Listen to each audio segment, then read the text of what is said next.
Good evening. British Lebanese coming to you from London's Islington.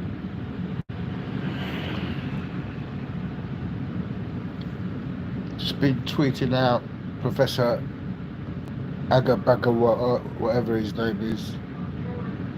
He was another geezer who was interviewed by the only journalist I allowed to interview me, who found it very difficult to confess that he was actually Jewish, but it was obvious for people like us British Lebanese or us from the nuptials of the West Asia who have a ability to see the familiarity between the two. Now there's been some conflicting sectarianism being thrown out on social media, and that sectarianism, now that the elections have finished, is becoming a little bit more. They've upped the ante, haven't they?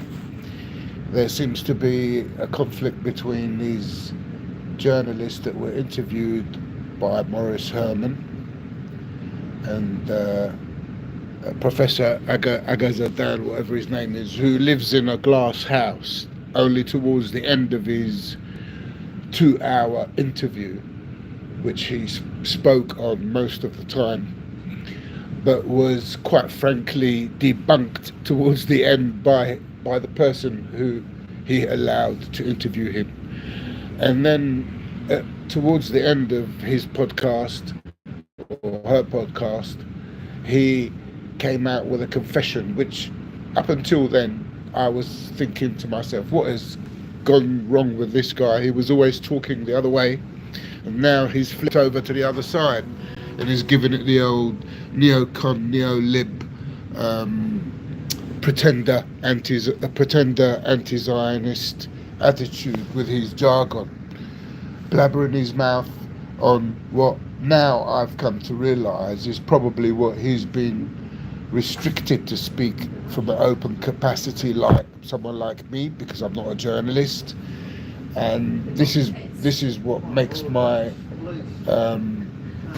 relevance. When I say my relevance, people who are expats who do have the platform to speak up on. He's restricted from. I mean, he also gives lectures in a university, I think, or a college or something like that over in America. So what he can say, he's obviously got in trouble with what he can say a lot, and he's been off air for a while. He hasn't been doing much interviews lately, up until very recently, and so he feels that. And I'm bringing him up for a reason, because he's catched on to some words that I've been talking on, some phrases, some terminologies, some ideas, some views, angles of views which I've been putting across. And like the others have been mimicking it or copying it, they've been stealing off. They've been stealing the phrases off you. Yeah, I'm just in the middle of a podcast with. Oh, sorry. Yeah, have they been stealing the phrases off you, though? Yeah. Oh, well, let me listen. Yeah, you're welcome to view it, but I'm in the middle of something right now. It's not fair. It's a public bus, so I thought. Yeah. Yeah, but no, fair enough. Thank you. So this man who is on my timeline. If you look up debunking tips on Twitter, What's this? one word. Debunking twips. Debunking tips. Twips. One word. Twips. Tips. Yeah.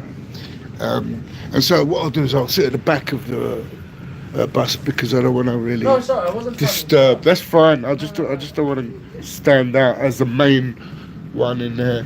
So this professor, I've tweeted him out. It's a 2-hour podcast. I'm listening to him for a reason, and the reason is that he's been taking one side and all of a sudden he's flipped over to the other now that Trump's gone, and he's been buttering up Trump like all the rest of them have. Even your anti-Zionist channels have been buttering up Trump, and then as the election comes through and ends, they will get their little brown envelopes under the table. So as it's panned out, he's come over and tried to attack a prominent sheikh who's been resonating across the mainstream media across the world, and he's been trying to ridicule his findings. Now, I'm not a Islamic or Muslim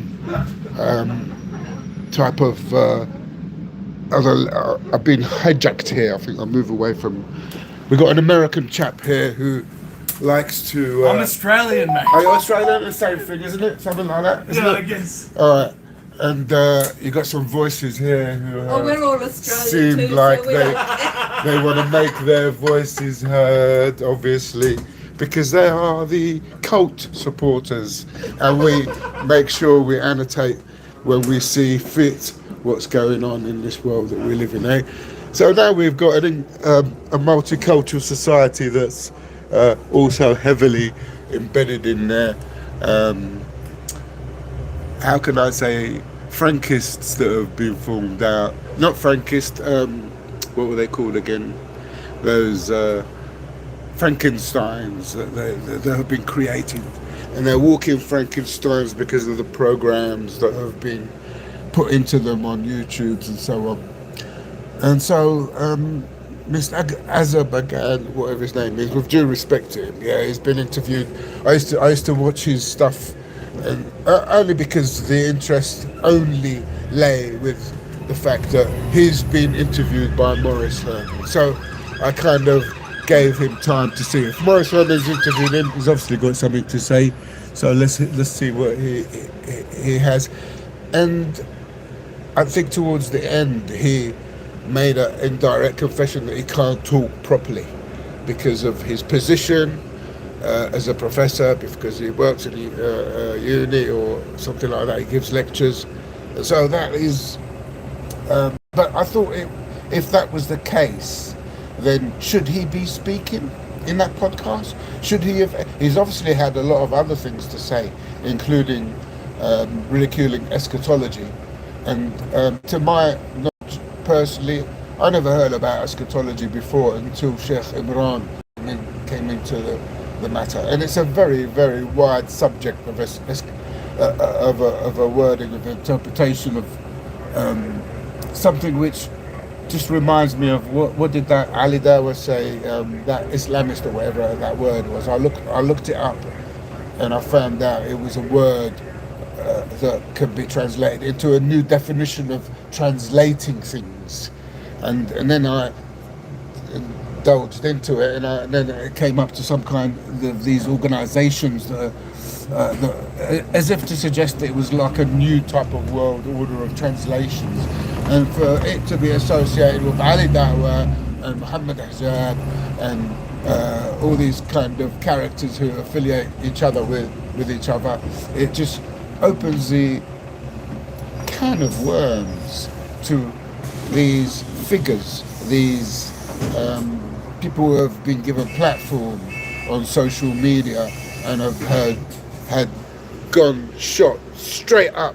from few followers to hundreds of thousands of followers, which multiply into millions of views. So, you know, the YouTube thing of all these characters that we are thrown into a stupor of listening to, into their trance of discussion, where they drop little nuggets, and those little nuggets that they drop will impress or teach or influence and so on, and they all have their own niche where they do that in.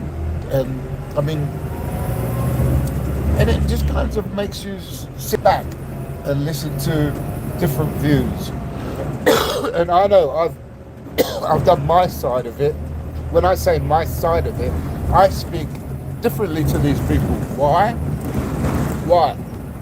Because I'm not a journalist, and I'm not here to impress you or anyone else there. I am here solely for exposing my hunger strike, my presidential case, me being put in a communicado and so on. And as a result, as a 17-day hunger striker, I think it's important that the focus is me doing what my lawyer told me. Yeah? Doesn't matter what people think. I know what the process and procedure is in order to achieve that.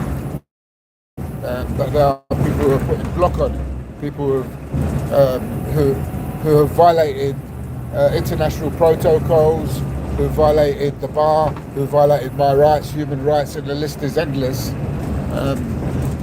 And as a result, are continuously stopping me from seeking accountability. Now, I don't want to read too much into the visit up in Birmingham, but I was disappointed with 1 minute podcast was on, and the next minute there was no sound. Not sure how that worked out. It wasn't right, and I'm trying to find a way where, I don't know if there's anyone out there who knows about any technicality of the sound disappearing and possibilities of troubleshooting ways for retrieving that, because I don't know, the podcast was just continuously live, and all of a sudden this sound went off. But I do know that other people captured that in Birmingham, and if there are other people out there who captured those YouTubes, do you mind DMing me them? You can condition me on them if you want, like for example, if you don't want certain people's faces aired out or something like that. But I'm trying to understand why I was attacked when I was there.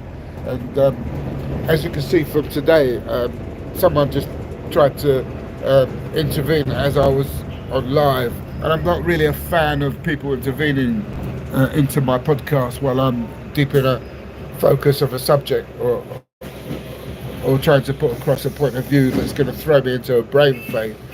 And that was a demonstration of it there. So if anyone, and I was stopped several times when I was in Birmingham of people wanting to talk to me, and I don't understand why I've been thrown into the limelight while I was talking to my audience.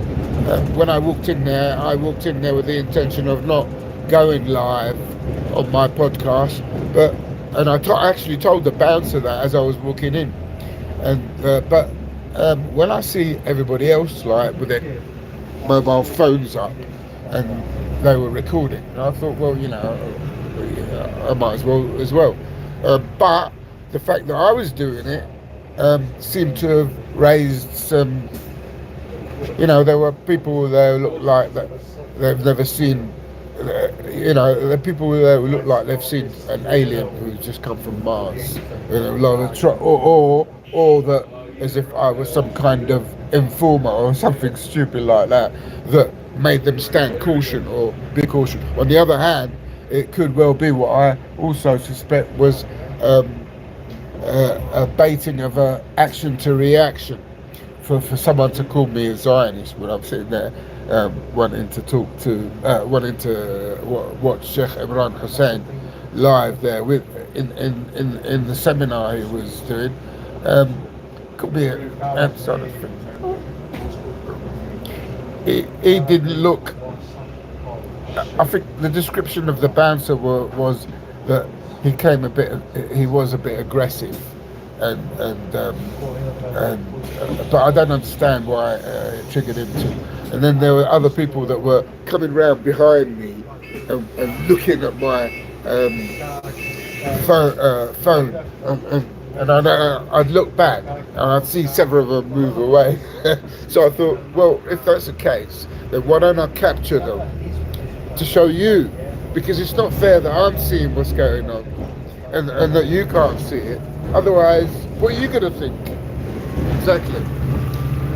So I did put my camera onto them, and I don't know whether that certainly they were reluctant from wanted to be shown on a podcast. I mean, why? I don't know. I mean, if it was in a restaurant and it was on the street and I had it there, you could probably learn to detect those people who let's just say, two-timing their wives because they don't want to be recorded, so they'll flash their um, uh, they'll turn away, like they don't want to be on it. So you think, oh yeah, well, he's cheating on his missus, or the other way around. But in the meantime, I just wanted to touch up on that. I want to talk a little bit more, but I've got off my destination, and I'll probably do another one another time. There is some conversation to have, but things are not what they seem. My suspicions on the certain countries that I've been outspoken on, that other journalists are either very jealous of me or not jealous or very defensive of me, pointing the finger at them. They just, you know, my next podcast will be debunking that and trying to bring some truths that's going to be a little bit painful. And on that note, I'll bid you a good day.